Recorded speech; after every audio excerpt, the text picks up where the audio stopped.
c'est l'excellence. Créé le 24 mars 1985 sur les cendres de l'ancien parti unique Union nationale camerounaise, le RDPC célèbre ce dimanche 24 mars 2024 ses 39 ans d'existence. Un anniversaire que le comité central du parti place sous le sceau de la poursuite des idéaux de paix, d'unité, de démocratie, de justice sociale et des progrès réalisés par le Cameroun sous la conduite de Paul Biya, chef de l'État depuis 1982 et président national du parti depuis sa création. Dans cet environnement de démocratie, de paix, de liberté et de stabilité politique effective et perceptible sur l'ensemble du territoire national, en dépit des aléas du reste conjoncturel et circonscrit dans l'espace et le temps, le RDPC est un acteur de premier plan, toujours très largement préféré par la grande majorité de nos compatriotes aux autres formations politiques lors des échéances électorales successives, ce qui en fait le parti leader incontestable sur l'échiquier politique national.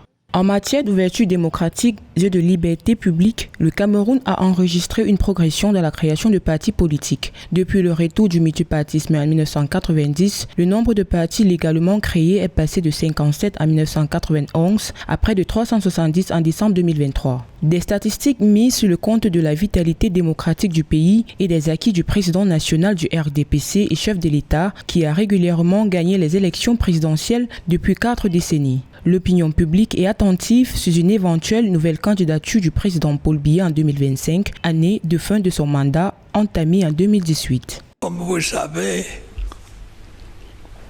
le Cameroun est dirigé conformément à sa constitution. D'après cette constitution, le mandat que je mène a une durée de 7 ans. Autrement, ça sera sûr. Quand ce mandat arrivera à expiration, vous serez informé sur le point de savoir si je reste ou si je m'en vais au village.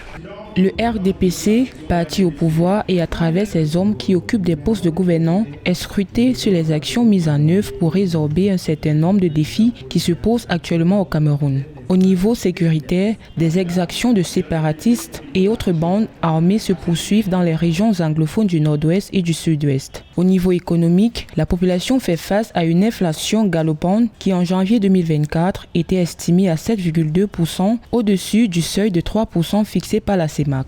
Le chef de l'État a toutefois instruit ses mesures de soutien à la consommation, passant par diverses actions à l'instar de la révalorisation des salaires dans le secteur public et du salaire minimum interprofessionnel garanti.